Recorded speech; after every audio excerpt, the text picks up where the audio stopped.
Class आज हमारा chapter number 4 start हो रहा है, फ्रैक्शंस 2। टेस्ट 1 में हमारा चैप्टर फ्रैक्शंस 1 हमने पढ़ा था और अब हम स्टार्ट कर रहे हैं फ्रैक्शंस 2। पेज नंबर 73 है, ये बुक पर सॉल्व करना है। आप लोग भी अपनी बुक्स खोल लें और पेज नंबर 73 ओपन करें। अच्छा, अगर कोई सेट दिया हुआ हो तो हम उसका फ्रैक्शन किस तरह से लिखेंगे ये हमने सीखना है।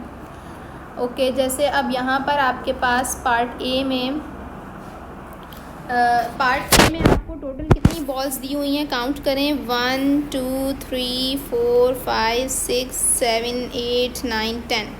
टोटल कितनी बॉल्स दी हुई हैं आपको? 10 बॉल्स दी हुई हैं।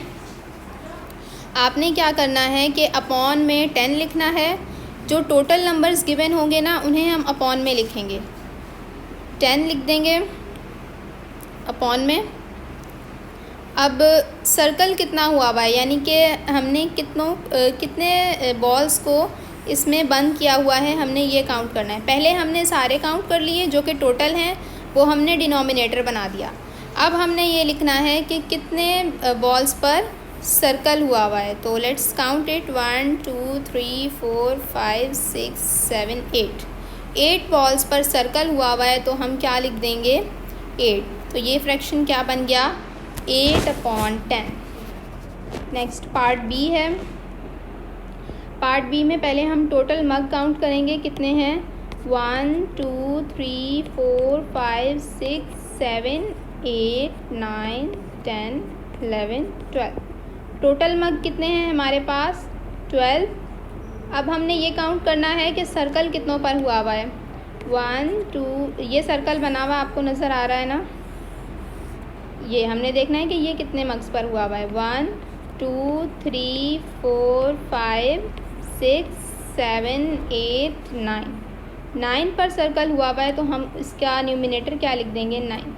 ऊपर हमने वो नंबर लिखना है जो सर्कल हुआ हुआ है, जितने मग मतलब के सर्कल हुए में, और अपॉन में आपने टोटल लिखना है। Next, moving on to question 2। Express 3 hours as a fraction of 1 day. Hours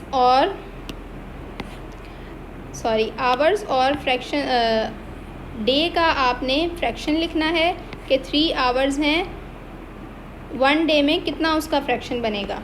तो आपको ये पता होना चाहिए कि 1 डे में कितने आवर्स होते हैं? 24 आवर्स होते हैं। तो टोटल कितना हो गया हमारे पास? 24। अपॉन में हम क्या लिख देंगे? 24, यानी कि टोटल 24 आवर्स हैं। और हमने फ्रैक्शन किसका लिखना है? 3 आवर्स का लिखना है, तो हम ऊपर लिख देंगे 3/24 आपका फ्रैक्शन बन गया। अब क्वेश्चन नंबर 3 है, express 2 days as a fraction of 1 week. आपको पता, यहाँ पर जो चीज़ लिखी हुई है ना, आपने यहाँ जो चीज़ लिखी हुई है आपने इसका भी वही देखना है। जैसे यहाँ आवर्स लिखे हुए थे, तो हमने डे के भी क्या देखे? आवर्स देखे कि उसमें कितने आवर्स होते हैं। अब यहाँ डेज़ लिखे हुए हैं और यहाँ वीक, तो हम ये देखेंगे कि वीक में कितने डेज़ होते हैं। 7 डेज़ होते हैं। तो टोटल हमारा क्या होगा? 7। अब फ्रैक्शन किसका लिखना है? हमने 2 डेज़ का लिखना है ना, तो ऊपर क्या आ जाएगा? 2 आ जाएगा। फ्रैक्शन क्या बना आपका? 2/7। Question number 4, which of the following set shows 1/3 of the set is shaded.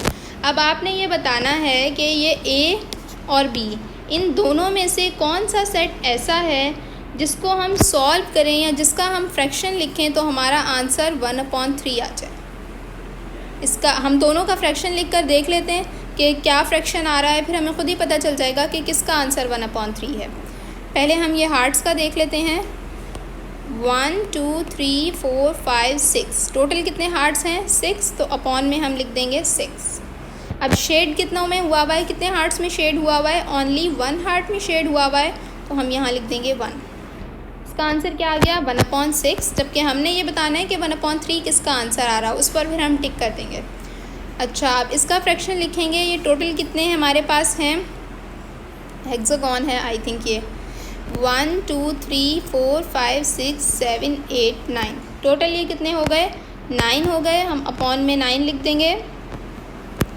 और कितने शेड हुए में? 1 2 3, 3 शेडेड हैं तो हम ऊपर लिख देंगे 3।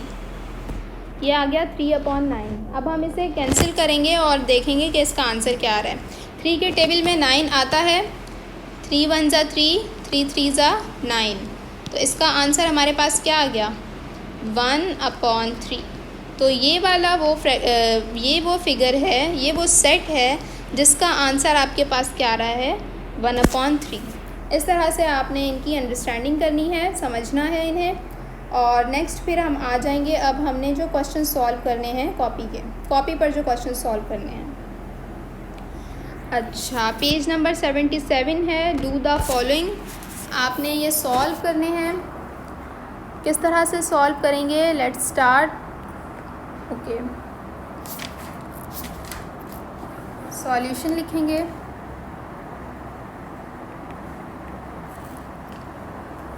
One upon 2 multiply by 10। अच्छा, अब क्या करना है कि हम ऊपर वाले नंबर से मल्टीप्लाई करवा देंगे। 10 1 ज़ा क्या होता है 10, इसे हम यूँ लिखवाएंगे 1 मल्टीप्लाई बाय 10/2। ये क्या बन जाएगा 1 10 ज़ा 10/2। अब हम इसे डिवाइड करवाएंगे।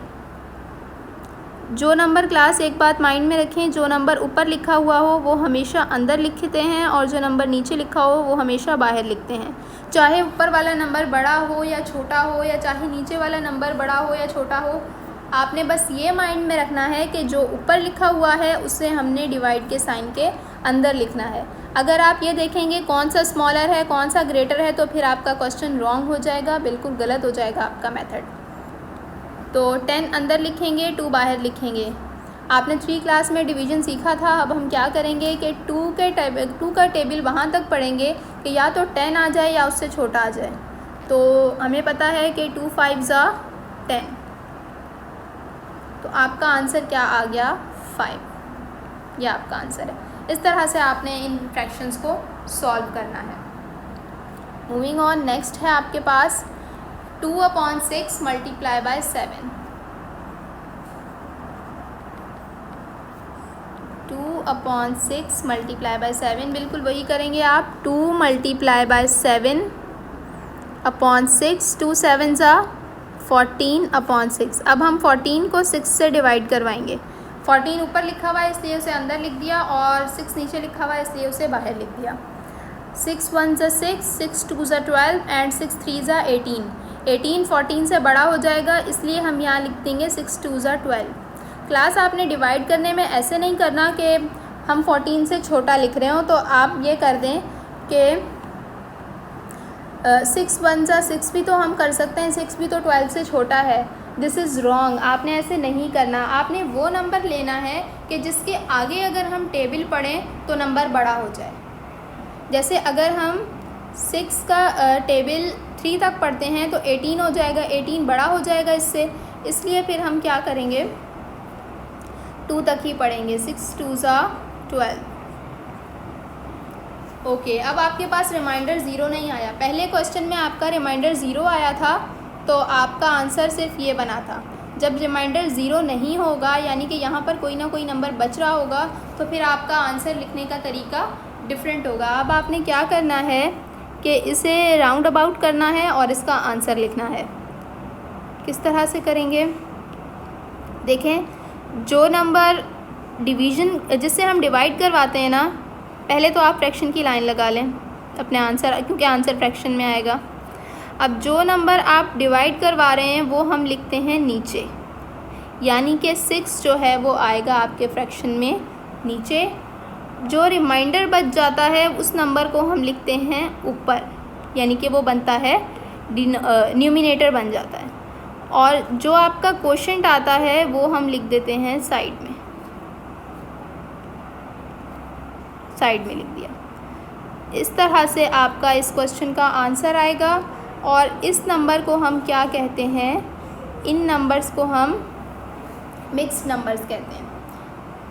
आपने ये पहले पढ़े भी हैं फ्रैक्शंस 1 के टॉपिक में, आपने अच्छी तरह से पढ़ा है कि मिक्स्ड नंबर किस तरह से लिखते हैं और उन्हें सॉल्व किस तरह से करते हैं। तो ये आपका आंसर हो गया। नेक्स्ट क्वेश्चन है आपके पास सॉल्यूशन लिखेंगे 3/8 मल्टीप्लाई बाय 15। अच्छा, वही 3 को 15 से मल्टीप्लाई करवाएंगे, अपॉन में 8। क्लास आपको 15 का टेबल आता है? अगर नहीं आता तो आप 15 का टेबल 3 तक किस तरह से पढ़ेंगे? 3 5 ज़ा 15, 5 लिखेंगे 1 कैरी, 3 1 ज़ा 3 और 1 4, 45/8। अब 45 हम डिवाइड के साइन के अंदर लिखेंगे और 8 को बाहर लिखेंगे, डिवाइड करवाएंगे। 8 5 ज़ा 40 और 8 6 ज़ा 48। 48 तो बड़ा हो जाएगा, इसलिए हम 40 लेंगे। अब रिमाइंडर 5 बचा है। अब हम यहाँ टेबल भी नहीं पढ़ सकते हैं, और क्योंकि 5 छोटा होता है 8 से, इसलिए इसका आंसर अब आएगा मिक्स नंबर में। 8 नीचे आएगा, 5 ऊपर जाएगा और ये 5 साइड में आएगा। देखें, 8 हम नीचे लिखेंगे, ये वाला 5 ऊपर लिखेंगे और ये वाला 5 साइड में लिखेंगे, यानी कि 5 साइड 5/8। ये आपका इम्प्रॉपर फ्रैक्शन बन गया, सॉरी मिक्स नंबर बन गया।